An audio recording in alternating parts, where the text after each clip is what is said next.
እናንተ በእናቸንፋለንና በእናሸንፋለን በሚለው በአንድ ፊደል ስትጣሉ አይደለም እንደ ሀገር ለተገንጣይ ያሳልፋችሁ የሰጣችሁት? የትኛው የጀግንነትና የሀገር ተቆርቋሪነታችሁ ነው እናንተ? ስለዚህ ታሪኩም አይመጥንም። የሰማዕታቱም ደም ይጮሃል። አጎብዳጅ ሆነን ተለጣፊ ሆነን ከባለጊዜ ጋራ ወይም ደግሞ ገንዘብ ካለው ጋር ሆነን ህዝባችንን እንድንበድል የኢሃፓዊነት አይፈቅድልንም። የትኛው ትግላችሁ የትኛው ታሪካችሁ ነው? እኔ እኮ በጣም ግራ የሚገባኝ የኢሃፓ ታሪክ ነው እስከማውቀው ድረስ የከተማ አመጽ ለኮሰ፣ ከዚያ በኋላ ደም አፈሰሰ፣ ህዝብ አተራመሰ፣ የኢትዮጵያን እናቶች አስለቀሰ። ከዚህ ውጪ የተለየ ታሪክ አላችሁ? ምንም ብሔራዊ ጥቅም መንግስት እያስከበረ አይደለም ማለት ብሔራዊ ጥቅም እውነት ነው። ድጋሜ ነው የማረጋግጠው ይሄን። አሁን ባለው ሁኔታ እንግዲህ አሁን የአባይን ግድብ መጠናቀቁ ራሱ በስንት ፐርሰንት ምን ያህል ግልጽ የሆነ መረጃ የለም። አባይ ማለቁን ራሱ እርግጠኛ አይደለም ይላል። ከነዚህ ሰዎች ጋር እንዴት ነው ተነጋግረን መግባባት የምንችለው? እንዴት ነው ከነዚህ ሰዎች ጋር ሰላማዊ፣ ፍትሃዊ፣ ነፃና ገለልተኛ የሆነ ምርጫ ሊደረግ የሚችለው? ኢትዮጵያን ሁሌ አጨልሞ የማየት ነገር እንደውም አንዳንዶች እንደሚሉት ኢትዮጵያ ጨልሞባት ሳይሆን ኢሃፓ ጨለማ ብቻ ስለሚፈልግ ሐሳቡን ራሱ ድፍን ያለ ስለሆነ ነው እንጂ በኢትዮጵያ የ50 ዓመት ቆይታችሁ ሁሌ ጨለማ፣ ሁሌ አበቃላት፣ ሁሌ አለቀላት የሚለው ነገር ትክክል አይደለም። ስለዚህ እኔ አልፈርድበትም። የኦሮሞ ነፃነት ሰራዊት ላይ መፍረድ አልፈልግም። ፋኖነን የሚሉትም ፋኖዎች ላይ መፍረድ አልፈልግም። ምክንያቱም መፈርደው ምቹ ሜዳ ኖሮ ቢሆን ኖሮ ተሳስተዋል ልልህ ይችላል። የፋኖና የሸኔን ጉዳይ እያስፈጸምክ እዚህ አዲስ አበባ ላይ ተቀምጠህ ሽብር እየጠራ ህዝባዊ ቤተኝነት እየጠራ መንግስት ዝም ያለ ምህዳሩ ስለጠበበ ነው። እሱ ሱፋቸው ስላልታጠበ ስላልተተኮሰ ምርጫ የሚቀር የሚመስላቸው ሰዎች ደግሞ ሞኞች ናቸው። እንደዛ አይደለም፣ ምርጫ ይካሄዳል። ሰማለሁ አንዳንዶች 30 ዓመት በኢትዮጵያ ፖለቲካ ተሳትፎ የማያውቁ እኛ እድል ሰጥተናቸው ከገቡ በኋላ ምርጫ እንደማይደረግ የሚያስቡ እንዳሉ እናውቃለን። ወደ መጡበት ይመለሳሉ እንጂ ምርጫው ይቀጥላል።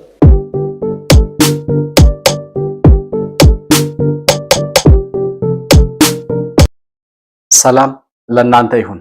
የተከበራችሁ የመሆን መልቲሚዲያ ቤተሰቦች እንደምን አላችሁ? ብሩክ የሺወርቅ አሰፋ ነኝ ከመሆን መልቲሚዲያ። በዛሬ ፕሮግራማችን የኢትዮጵያ ብሔራዊ ምርጫ ቦርድ ለተፎካካሪ ፓርቲዎች ያወጣውን ጥሪና የተፎካካሪ ፓርቲዎቹ ምላሽ ምን ይመስላል በሚለው ጉዳይ ላይ ዋና ዋና የምንላቸውን ጉዳዮች እያነሳን ቆይታ የምናደርግ ነው የሚሆነው። መሆን መልቲሚዲያን ላይክ፣ ሰብስክራይብ እና ሼር እያደረጋችሁ ከፕሮግራሙ ጋር አብራችሁ እንድትቆዩ በአክብሮት እጋብዛለሁ።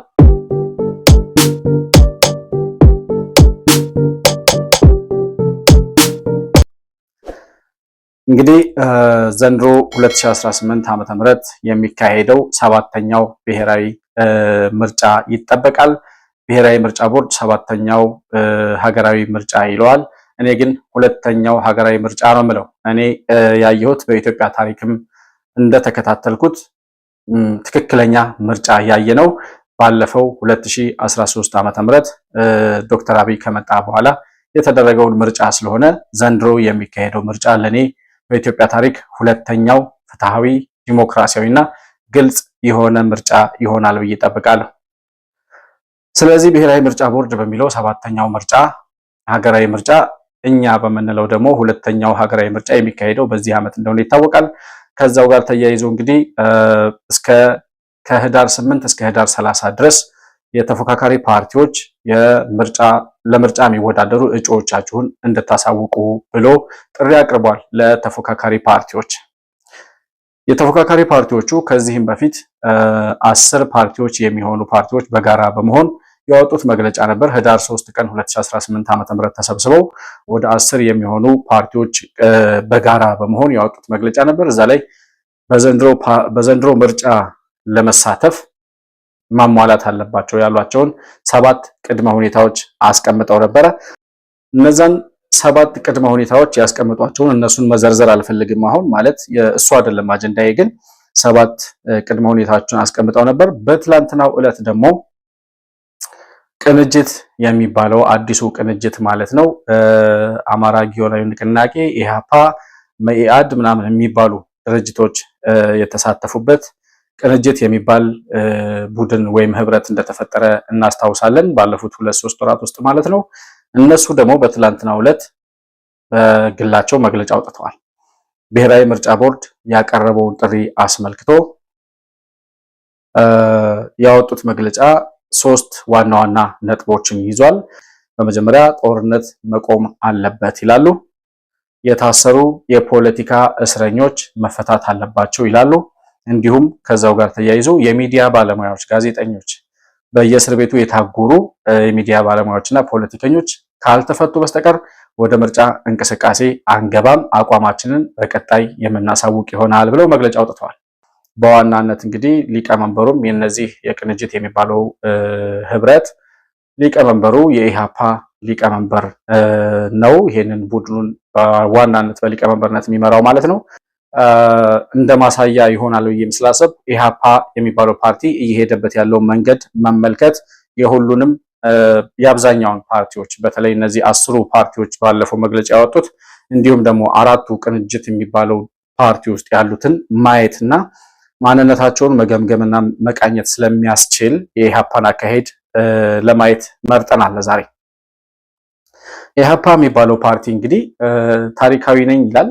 ከ60ዎቹ ዓመተ ምህረት ጀምሮ የነዛን ያ ትውልድ የሚባለውን አብዮት አሁንም ማስቀጠል የሚፈልግ ይመስላል እንቅስቃሴው እና ከሰሞኑ አንድ መልእክት አውጥቷል። ፌስቡክ ፔጃቸው ላይ ለጥፈው ነው ያገኘሁት።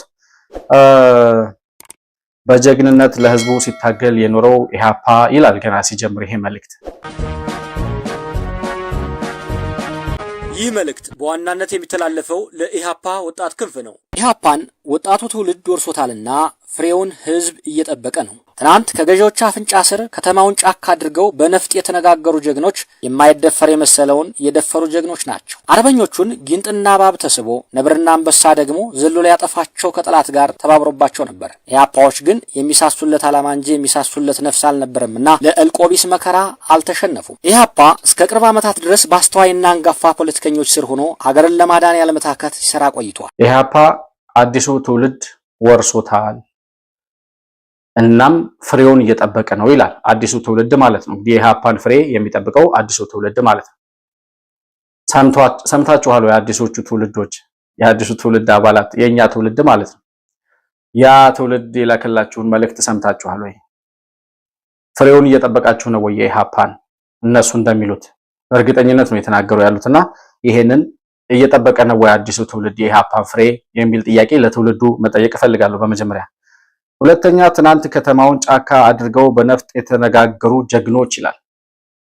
ከተማውን ጫካ አድርገው ከህዝብ መሃል ተቀምጠው ወጣቱ ሁሉ በሌለበት እየተጠረጠረ ኢሃፓና እየተባለ በነጭ ሽብር የተጨፈጨፈውን ያንን ወጣት እንደ ጀብድ ነው የሚያወሩት እነሱ እና ዛሬም እንቅስቃሴያቸው የሚያሳየው በዛን ጊዜ ከተማውን ጫካ አድርገው ከተማውን በሙሉ ደም በደም እንዳደረጉትና ሀገርን በደም አባላ እንዳጠቡት አሁንም በጀብድ እያወሩ ዛሬም ያንን የደም መፋሰስ በኢትዮጵያ ሰማይ ስር ለማንገስ እየሰሩ ያሉ ሰዎች ናቸው። እነዚህ ሰዎች ዛሬም በምርጫ ቦርድ ተመዝግበው ሰላማዊ ፍትሃዊ የሆነ ምርጫ ይካሄዳል ተብሎ የሚታሰበው እነዚህ ሰዎች ባሉበት የምርጫ መድረክ ነው። ከዛ ሲቀጥል ኢሃፓ ለዘመናት በአስተዋዮችና በጣም ታላላቅ በሆኑ መሪዎች ስር ሲታገል ቆይቶ ይላል። በብዙ ፈተናዎችና መሰናክሎች ውስጥ ሀገር የማዳን ተልእኮውና ትግሉን ሲያካሂድ ነው የኖረው ኢሃፓ ይላል። ወያኔ 27 ዓመት የኢትዮጵያ ስልጣን ላይ ተቀምጦ ኢትዮጵያውያንን በዘረኝነት ፖለቲካ ሲያምስና ሀገር ሲያተራምስ ሀገር ሲሸጥ ኢሃፓ የሚባል ፓርቲ እንቅስቃሴ እያደረገ ነው ሲባል ሰምታችኋል? ኢሃፓን ትግል ሰምታችኋል? እየታገልኩኝ ነበር ይላል። እኔ ማቀው ኢሃፓ የሚባለው ፓርቲ በሰባዎቹ ዓመተ ምህረት ተሸንፎ ከሄደ በኋላ ተበትኖ በየሀገሩ ዝም ብለው ማህተማቸውን ኢሃፓ የሚለውን ስምና ሰርቲፊኬታቸውን ብቻ ይዘው በየቤታቸው ተቀምጠው የነበሩ ሰዎች ለውጡ ሲመጣ እድሜ ለዶክተር አብይ ኑ ወደ ሀገራችሁ ሲባሉ ምናልባትም ስልጣን እናገኝ ይሆናል የሆነ ችሮታ ይሰጠን ይሆናል ብለው ከያሉበት ተሰብስበው የመጡ ሰዎች ናቸው። እኔ ኢሃፓም ወደ ኢትዮጵያ ሲገባ እኔም ከሌላ ዓለም ስደት ወደ ሀገሬ ሲገባ ቢያንስ ለዚህ ህዝብ የሆነች ነገር ላድርግ ብዬ እንጂ ምቹ ሀገር መኖር አቅቶኝ አይደለም። እኖራለሁ፣ እድሉም አለኝ፣ ኖር ያለውም ልምዱም አለኝ። ግን ቢያንስ እዚህ ውስጥ ያለ ህዝብ መከራ ውስጥ ያለ ህዝብ የሆነ ሁላችንም ተሰደን እስከ መቼ የሆነ ነገር ማድረግ አለብን፣ ጫወታው ያለው እዚሁ መሬት ላይ ነው በሚል ድፍረት ነው። ወጣት ነኝ፣ ብዙ ነገር ያምረኛል፣ ብዙ ፍላጎቶች አሉኝ። ነገር ግን ቢያንስ ለሀገር የሆነ ነገር ማድረግ አለብኝ ብዬ አሁን 2010 ከብዙ ትግል በኋላ ብዙ ኃይሎች ተሳትፈውበት ሁላችንም እኛም ጭምር ተስፋ አድርገን ፓርቲው ከረጅም ጊዜ ስደት ቆይታ በኋላ ወደ ሀገር ውስጥ መጥቶ ለውጥ ይመጣል በሚል ተስፋ የራሱን አስተዋጽኦ ለማድረግ ወደ ሀገር ውስጥ አባላቱን አመራሩን ይዞ ገባ። ሀገር ውስጥ የነበሩትን በህቡ የነበሩትን አባሎችን በማደራጀት ጉባኤውን አድርጎ እንቅስቃሴ ጀመረ። የት ነው በህቡ የተደራጀው ኢህአፓ? የት ነበር በህቡ ተደራጅታችሁ ስትንቀሳቀሱ የነበረው? እኛ የምናውቀው ኢህአፓ አንደኛ ይሄ ትውልድ መታወቅ ያለበት ነገር የኢህአፓ ሌጋሲ አስቀጣይ የእነሱን አጀንዳ ተቀብሎ ዛሬም ሌላ የደም መፋሰስ፣ ሌላ አመጽ፣ ሌላ ግርግር፣ ሌላ ሽብር ለመጥራት የኢህአፓን ፖለቲካ እንደ አርአያ ተቀብሎ የሚቀጥል ሳይሆን የኢህአፓን እንቅስቃሴ ለአዲሱ ትውልድ መማሪያ እንደዚህ አይነት ያልተጠና ያልተደራጀ በደም ፍላት የሚንቀሳቀስ የተደራጀ መዋቅር የሌለው ስልጣን መንግስት ማፍረስ እንጂ መንግስት እንዴት እንደሚገነባ የማያውቁ ያ ትውልድ የሚባሉ የ60ዎቹ ዘመን ፖለቲከኞች ያደረሱትን በኢትዮጵያ ሰማይ ስር ያነገሱትን ጥፋትና የደም መፋሰስ ይሄ ትውልድ እንዳይደግመው መማሪያ የሚሆን ታሪክ እንጂ የእናንተ ታሪክ አርአያ የሚሆን እንዳልሆነ አስረግጬ ልነግራችሁ እፈልጋለሁ። ከዛ ሲቀጥል ይሄው ኢህአፓ የሚባለው ድርጅት ስለ ሎጎ ማለት ስለ አርማ ስለ ድርጅቱ አርማና ሎጎ የሚያወራው ነገር አለ። ሎጎ እዚህ ከጎን እንደምታዩት ይሄ ነው የፓርቲው ሎጎ እና ጨለማ ውስጥ የነበረው ጨለማ ውስጥ የነበረ ነገር ግን ከተራራው አናት በላይ ፀሐይ ስትወጣ የሚያሳይ ሎጎ ነው። ኢህአፓ መጥቶ ከጨለማ ሊያወጣን ኢህአፓ መጥቶ ሊያበራልን ማለት ነው። እና ኢህአፓ እንግዲህ ከ60ዎቹ ዘመን ጀምሮ ሀገር ስትፈርስ ሀገር ስትተራመስ ትውልድ ሲተላለቅ ደም ሲፋሰስ ሲያወራ የነበረውም ይሄንን ነው። የሚያውቀውም ታሪክ ሽብርና ብጥብጥ ነው። ኢትዮጵያ ሁል ጊዜ ጨለማ ውስጥ ሆና ነው የምትታያቸው። አንድ የዚሁ የኢህአፓ ፓርቲ የድርጅት ጉዳዮች ኃላፊ የሚባሉ ሰው ደግሞ ስለዚሁ ጉዳይ ተጠይቀው የሚመልሱትን ልጋብዛችሁና ተመልሼ እመጣለሁ። እንዳለመታደሉ ነው እንግዲህ ተደጋጋሚ የለውጥ ብልጭታዎች የለውጥ ተስፋዎች ነበሩ። ግን ያ ተስፋ ያ ግምገማ ወይም የለውጥ ተስፋ በምንፈልገው መንገድ መሄድ አልቻለም። ግን የኔ ጥያቄ ይሄ ጨለማ ኢትዮጵያን ሁሌ ያጨልሙ የማየት ነገር እንደውም አንዳንዶች እንደሚሉት ኢትዮጵያ ጨልሞባት ሳይሆን ኢህአፓ ጨለማ ብቻ ስለሚፈልግ ሐሳቡን ራሱ ድፍን ያለ ስለሆነ ነው እንጂ በኢትዮጵያ የ50 ዓመት ቆይታችሁ ሁሌ ጨለማ ሁሌ አበቃላት ሁሌ አለቀላት የሚለው ነገር ትክክል አይደለም። አክቹአሊ ሁሌ አለቀላት ሁሌ ጨለማ ነው የምታዩት አለቀላት ነው የምትሉት የሚለው አይገልጸንም። በዚህ ሳይሆን እሱን በመታወጧቸው መግለጫዎች ሁሉ ማየት እንችላለን። በመታወጧቸው መግለጫዎች ሁሉ ኢትዮጵያ ጠርዝ ላይ ናት፣ ኢትዮጵያ የገደል አፋፍ ናት፣ ኢትዮጵያ ጨለማ ናት፣ ጨለማው እንዲገፈፍ ነው ሁሌ የምትሉት። ከቀደመው ከትግላችሁ 1964 ሚያዚያ ላይ ነው የተመሰረታችሁት። ከዛ ጀምሮ ያለው ሐሳባችሁ ኢትዮጵያ በቃላት፣ ኢትዮጵያ ጠርዝ ላይ ናት የሚሉ ሐሳቦች ናቸው። ሀገር እየፈረሰች ነው፣ ሀገር እየጠፋች ነው፣ ሀገር ጠርዝ ላይ ናት፣ የገደል አፋፍ ላይ ናት። እድሜ ልካቸውን የሚያወሩት ይሄንን ነው። እና ጨለማ ነው ወይ የሚታያችሁ? ሀገሪቱ ጨለማ ላይ ስለሆነች ነው? ኢትዮጵያ ጨለማ ውስጥ ስለሆነች ነው? ወይስ እናንተ ወይ ጨለማ ውስጥ ስለሆናችሁ ነው ወይ ደግሞ ጨለማ ስለምትፈልጉ ነው? እናንተ በጣም አንጀት አረስ ጥያቄ ነው የሚጠይቀው ይሄ ጋዜጠኛና በቃ የሚገልጻቸው ነገር ይሄ ነው። እነሱ እድሜ ልካቸውን ኢትዮጵያ ጨለማ ውስጥ እንደሆነች የምትታያቸው አንድም ቀን ወጋገን ወይ ብርሃን ወይ ጭላንጭል ነገር የማይታያቸው ሰላማዊ የሆነ ነገር አለ ብለው የማያስቡ የተሻለ ነገር ላይ መሄድ እንችላለን ትውልዱን ወደ ተሻለ ነገር ሊወስድ የሚችል ሐሳብ አለን ብለው ሐሳብ እንኳን ይዘው መምጣት የማይችሉ ሰዎች ናቸው። ነገር ግን እነሱ ራሳቸው ተመልሰው ደግሞ ብልጽግና ፓርቲ ሐሳብ የለውም ሐሳብ ያለው ሰው ራሱ ይፈራል ይላሉ። እነርሱ 1000 ዓመት ነግሰው መኖር ነው የሚሹት። ሐሳብ ያለውን በጣም ይጠላሉ፣ ሐሳብ ይፈራሉ። ምሳሌ ልስጥ። በዚህ ውይይት ላይ ኢህአፓ ተደጋጋሚ እጅ እያነሳን ነበር። በተመሳሳይ ሊሰጡን አልፈቀዱ። ተመሳሳይ ጥያቄ ያላቸውን ግን ሲያድሏቸው ነበር በተመረጠ መልኩ። የዶንጋ ጥያቄ፣ የወለኔ ጥያቄ፣ የቁጫ ጥያቄ፣ የጉራጌ ጥያቄ፣ የምንድነው አገው ጥያቄ፣ ቢያንስ ግን የሀገር ህልውና ጥያቄ አለን። ዋና የኢኮኖሚ ጥያቄ አለን። የሰላም ጉዳይ ጥያቄ አለን። ለምንድን ነው እድል የምንነፈገው? አሁን ህዝቡ የማንነት ጥያቄ በላይ ነው ጥያቄ ያለው። አሁን የመኖር ያለመኖር የህልውና ጥያቄ ነው ያለው። በልቶ የማደር ያለማደር። ነገን እኮ ተስፋ የሚያደርግ ወጣት የለም። ነገን ተስፋ የሚያደርግ አረጋዊ ሽማግሌ የለም። ስለዚህ ታሪኩም አይመጥንም። የሰማዕታቱም ደም ይጮሃል። አጎብዳጅ ሆነን ተለጣፊ ሆነን ከባለጊዜ ጋራ ወይም ደግሞ ገንዘብ ካለው ጋር ሆነን ህዝባችንን እንድንበድል የኢሃፓዊነት አይፈቅድልንም። ብቻ ግን እስቲ ሜዳው ይፈጠር። እስቲ በትጥቅ ትግል ያሉ ወንድሞቻችን ጋር ያለው ነገር ተነጋግረው በድርድር በውይይት በንግግር ፈተው ምቹ ለሰላማዊ ትግል ምቹ ነው ብለው እንዲሉ። ብዙ ሰው ወዶ መሰለህ እንደ ትጥቅ ትግል የሚገባው ወዶ አይደለም፣ በሮች ስለተዘጋጉበት ነው። ስለዚህ እኔ አልፈርድበትም። የኦሮሞ ነጻነት ሰራዊት ላይ መፍረድ አልፈልግም። ፋኖነን የሚሉትም ፋኖዎች ላይ መፍረድ አልፈልግም። ምክንያቱም የምፈርደው ምቹ ሜዳ ኖሮ ቢሆን ኖሮ የስ አይ ተሳስተዋል ልልህ እችላለሁ አሁን ላይ። ነገር ግን ህልውና አደጋ ውስጥ ወድቄ ያለው በሰላማዊ መንገድ የሚያስተናግደኝ መድረክ የለም። ይሄ ሰውዬ ሲያወራ እንደምትሰሙት ምህዳሩ በጣም ጠቧል። ጠቅላይ ሚኒስትሩ ጋር እንኳን ለስብሰባ ስንሄድ እድል እንኳን ሊሰጠን አልቻለም። እድል የሚሰጠው ለዶንጋ፣ ለወለኔ፣ ለቁጫ፣ ለጉራጌ፣ ለአገው ምናምን የማንነት ጥያቄ ለሚያነሱ ሰዎች እድል ሲሰጥ ለኛ እድል አልተሰጠንም ይላል። አንደኛ ነገር መታወቅ ያለበት ነገር የማንነት ጥያቄ የሚያነሱ ብሔር ብሔረሰቦችን እንዴት አንቋሸውና እንዴት አሳንሰው እንደሚያዩ ጥያቄው ተገቢ አይደለም የሚል እምነት እንዳላቸው ራሱ ከማንነት ጥያቄ በላይ የገዘፈ ጥያቄ ያላቸው ይመስል የነሱን ጥያቄ ማሳነስ የሚፈልጉ ሰዎች እንደሆኑ መታወቅ መቻል አለበት። በሁለተኛ ደረጃ ይሄ ሰውዬ ሲያወራ እንደምትሰሙት ምህዳሩ ጠቧል። ስለጠበበ አሁን የትጥቅ ትግል አንስተው በሚንቀሳቀሱ ሰዎች አልፈርድም ይላል። በፋኖና በሸኔ አልፈርድም፣ ምክንያቱም ምህዳሩ ስለጠበበ ምንም ማድረግ አይችሉም ይላል። ምህዳሩ ስለጠበበ ነው አንተ ስላሸባሪዎቹ ፋኖና ሸኔዎች ቢሮ ቁጭ ብለህ አዲስ አበባ ቁጭ ብለህ የእነሱን አጀንዳ የምታስፈጽመው? የፋኖና የሸኔን ጉዳይ እያስፈጸምክ እዚህ አዲስ አበባ ላይ ተቀምጠህ ሽብር እየጠራህ ህዝባዊ ቤተኝነት እየጠራህ መንግስት ዝም ያለህ ምህዳሩ ስለጠበበ ነው? ታውቀዋለህ እኮ በወያኔ ዘመን ትንፋሻችሁ እንኳን ተሰምቶ አያውቅም ነበር። የት እንዳላችሁ ምን እንደምትሰሩ ምን እንደምታወሩ እንኳን አናውቅም ነበር።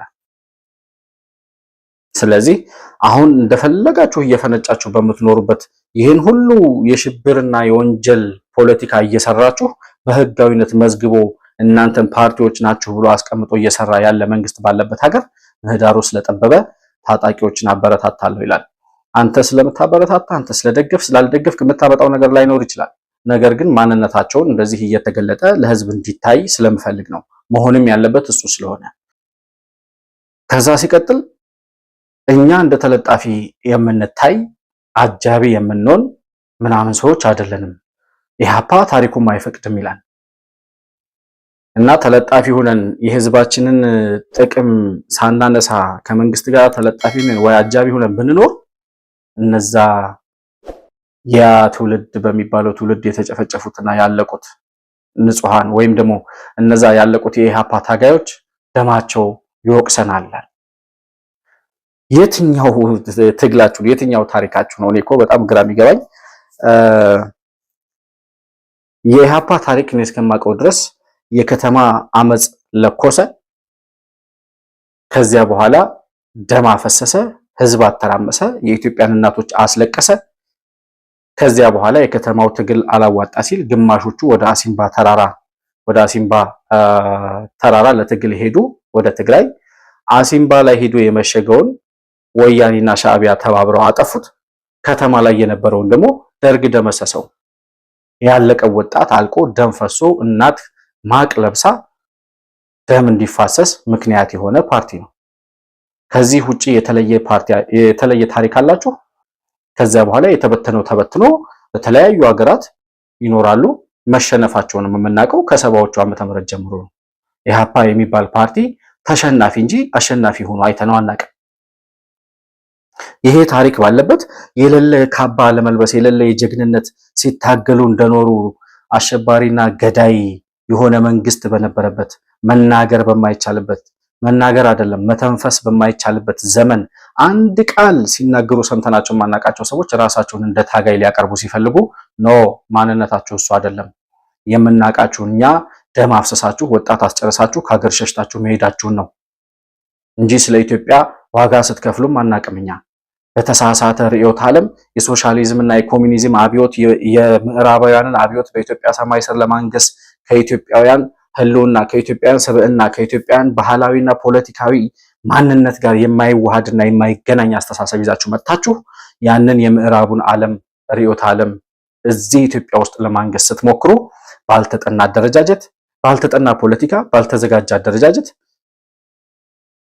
መንግስት ስለመጣል እንጂ መንግስት ስለመስራት መንግስት ስለመገንባት ያላወቀና ያልተዘጋጀ በደም ፍላት የሚንቀሳቀስ ትውልድ ሀገር ላይ ያመጣውን ጥፋት በእናንተ ያየንበት ታሪክ ነው ያላችሁ። እናንተ በእናቸንፋለንና በእናሸንፋለን በሚለው በአንድ ፊደል ስትጣሉ አይደለም እንደ ሀገር ለተገንጣይ ያሳልፋችሁ የሰጣችሁት? የትኛው የጀግንነትና የሀገር ተቆርቋሪነታችሁ ነው? እናንተ ለስልጣን ከነበራችሁ ጥማት ካልሆነ በስተቀር መኢሶንና ኢሃፓ ምን ልዩነት ነበራቸው? እና ይህን ማንነታችሁን እየገለጥን ስለምናሳይና ትውልዱም ደግሞ ይህንን እያወቀ እየነቃ ስለሚመጣ ዛሬ የምታታለሉትና የምትሸውዱት ትውልድ የለም ለማለት ያክል ነው ይሄንን ያነሳሁት። ከዚሁ ጋር ተያይዞ የፋና ቴሌቪዥን ላይ ቅድም መጀመሪያ ላይ ያቀረብኩላችሁ የዚሁ የኢሃፓ የድርጅት ጉዳዮች ኃላፊ የሆኑት አቶ ናትናኤል መኮንን የሚባሉት ሰው ከመንግስት ስራዎች መካከል እንደው ከመንግስት ስራዎች አሁን መንግስት 7 ዓመት ያብቹ መንግስት የለውጡ መንግስት ከመጣ ወዲህ በ7 ዓመታት ውስጥ የተከናወኑ ተግባራትን ከነዛ መካከል የምታደንቋቸው እንደው ነው ትክክል ነው ብላችሁ የመንግስትን ስራ የምታደንቁት ነገር አለ ወይ? እንደው ከመንግስት ጋር የምትተባበሩበት ብሎ ይጠይቀዋል። ይሄንኑ ሰውዬ ማለት ነው። ኢትዮጵያን የውሃ አካላትና ተፋሰሶችን ማልማት ሚል ሐሳብ ወደፊት ለልማት ብላችሁ ያስቀመጣችሁት አለ። መንግስት ተፋሰስ እያለማ ነው። ለምሳሌ እንደው እያነሳናቸው እንሄድ አባይን ላይ ተጠናቋል በቅርቡ ሌሎች ተፋሰሶችን ለማልማት ሙከራ አለው። አሁን ፖለቲካ ፕሮግራማችሁ ላይ ያለውን ነገር መንግስት እያደረገው ነው። ያ ማለት የብሔራዊ ጥቅም ትስስር አለ። እናንተ ብሔራዊ ጥቅም ብላችሁ ከበየናችኋቸው መካከል ይሄ አለ ማለት ነው። አሁን ደግሞ እያሉኝ ያሉት ምንድነው ከፖለቲካ ፕሮግራማችሁም ሌላ ሄዱና እንደው ምንም ብሔራዊ ጥቅም መንግስት እያስከበረ አይደለም ማለት ነው። ብሔራዊ ጥቅም እውነት ነው። ድጋሜ ነው የማረጋግጠው ይሄን አሁን ባለው ሁኔታ እንግዲህ አሁን የአባይን ግድብ መጠናቀቅ ያው መጠናቀቁ ራሱ በስንት ፐርሰንት ምን ያህል ግልጽ የሆነ መረጃ የለም። እየተሰሩ ያሉ ነገሮች እንደግፋችሁ መሻሻል ያሉባቸው ጉዳዮች ላይ ቅንጦት ነው ለኛ አንድ የሆነ የዳቦ ጉዳይ ቅንጦት ነው ለኢትዮጵያ። የዳቦ ጉዳያችን ተፈቷል ብለን አናምንም። ተባብሷል ብለን ነው ምናምን እንዲፈታ ሲሰራ ግን አትተባበሩም። ምሳሌ የሚሰሩ ሰፋፊ ግብርና ሙከራዎች አሉ ኢትዮጵያ ውስጥ።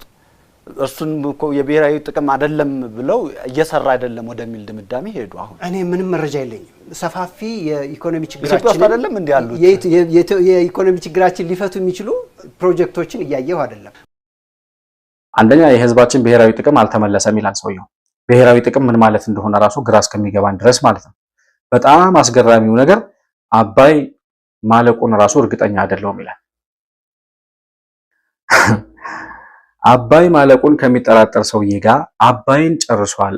ይሄ መንግስት አባይን ከብዙ የምዕራቡ ዓለም ፖለቲካ ከግብጽ ጫና 12 13 15 ጊዜ በሴኩሪቲ ካውንስል ቢሮ እየተጠራን የተከሰስንበትን ክስ ሁሉ አሸንፎ በዲፕሎማሲው መንገድ በጦርነቱ በምናምን በፕሮክሲ ዋር ያን ሁሉ ቻሌንጅ አልፎ ሲሚንቶና ብረት ወደ አባይ ግድብ ለመውሰድ በጦር መሳሪያ በወታደር እየታጀበ ያለቀውን የጨረሰውን ግድብ ለመንግስት ሪኮግኒሽን ላለመስጠት አባይ ማለቁን ራሱ እርግጠኛ አይደለንም ይላል። ከነዚህ ሰዎች ጋር እንዴት ነው ተነጋግረን መግባባት የምንችለው? እንዴት ነው ከነዚህ ሰዎች ጋር ሰላማዊ፣ ፍትሃዊ፣ ነፃና ገለልተኛ የሆነ ምርጫ ሊደረግ የሚችለው? ፍቃደኞች አይደሉም እኮ ሰላማዊ ምርጫ እንዲደረግ ራሱ ፍቃደኞች አይደሉም ሰዎቹ።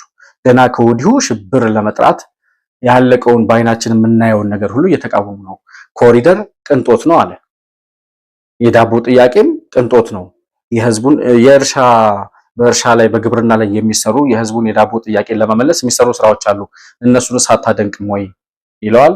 አዎ ከተማ ተሰርቶ ሊሆን ይችላል። የዳቦ ጥያቄ የሚመልስ ስራ መሰራቱንም አላይም። የተሰራው የኮሪደር ልማት ምናምን የምትሉትም አንደኛ ተሰርቷል። የተሰራው ግን ለማን ነው የሚለው ጥያቄ ላይ ዳውት አለኝ ይላል። ለማን ነው የተሰራው እንበለ? ለአውሮፓውያን ለዳያስፖራዎች መጥተው ሲንሸራሸሩ እንዲያዩት ህዝቡ በኮሪደር በእግረኛ መንገድ መሄድ አይችልም? የወንዝ ዳር ፕሮጀክቱ ለኢትዮጵያ ህዝብ አይጠቅምም? ድሃ ተኮር ፕሮጀክቱ በየክረምቱ የሚሰሩት ለድሃ የሚሰሩት ቤቶች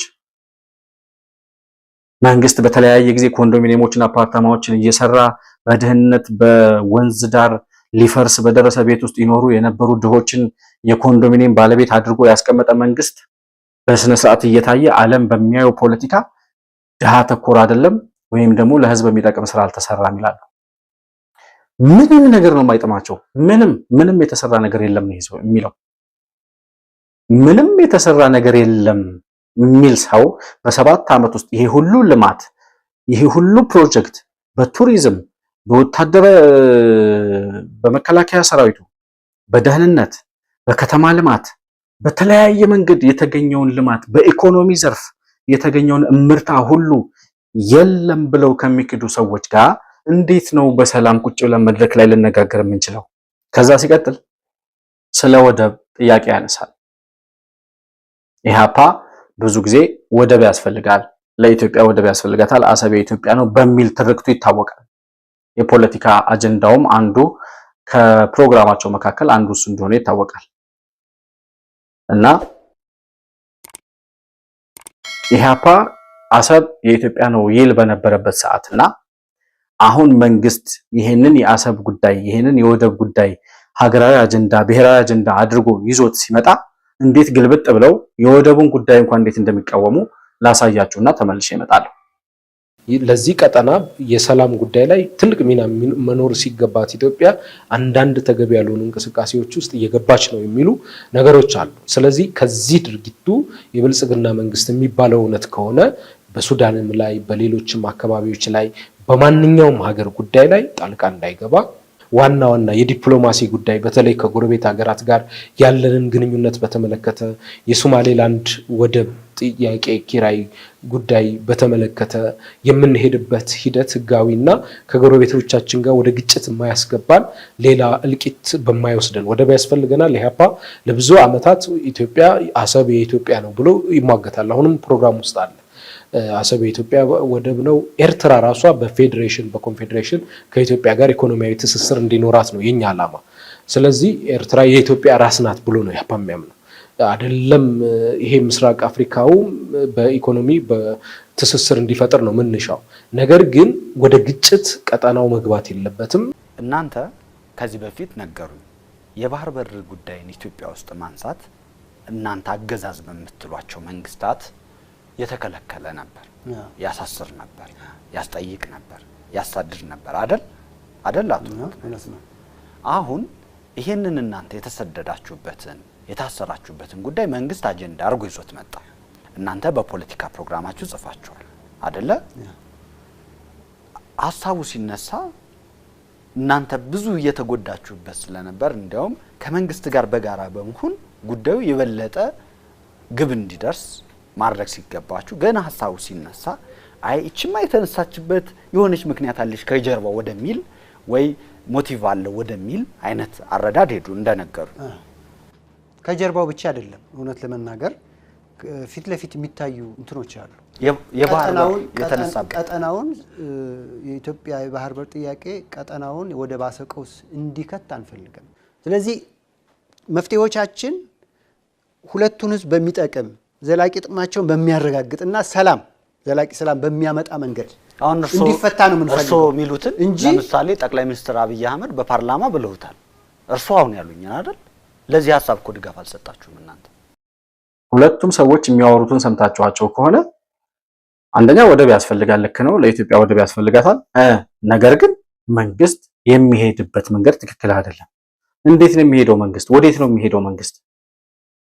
መጀመሪያ ወደብ ያስፈልጋል በሚለው ጥያቄ ላይ እናንተ ስትቀበሉት ነበር አይደል? ስታራመዱትም ነበር። አሁን መንግስት ይዞት ሲመጣ እየሄደበት ያለው መንገድ ልክ አይደለም። እናንተ እንዴት ነበር የምትሄዱት? መንግስት እስከዛሬ ድረስ እኛ እስከመናቀው ድረስ ወደ ጦርነት አንገባም፣ ህጋዊ በሆነ በሰላማዊና በዲፕሎማሲያዊ መንገድ ያጣነውን ወደብ ለማስመለስ የምንችለውን ሁሉ እናደርጋለን እያለ ነው። ኢፍትሃዊ በሆነ መንገድ ተዘርፎ የሄደውን የአሰብን ወደብ ኢሳያስ አፈወርቂ የሚባል የሻዕቢያ ቡችላ የሻዕቢያ ውሻ እዛም እየዞረ ቀጠናውን የሚያመሳሽ አሸባሪ ቡድን ዘርፎ የወሰደውን የባህር በር አልሰጥም ካለ ምንድነው የምታደርገው? በዲፕሎማሲያዊ መንገድ አልሰጥም ካለ መለስ ዜናዊና ኢሳያስ አፈወርቂ ናቸው ተባብረው ዘርፈው የወሰዱት አሰብ እና የተዘረፍነውን መሬት ኢሳያስ አልሰጥም ካለ ሻዕቢያ አልሰጥም ካለ እንተወው ይቅር። በቃ የእናንተ አቋሜ ነው ወይስ እኛ ስናነሳው ነው አጀንዳው ትክክል መንግስት ሲያነሳው ትክክል አይደለም ነው?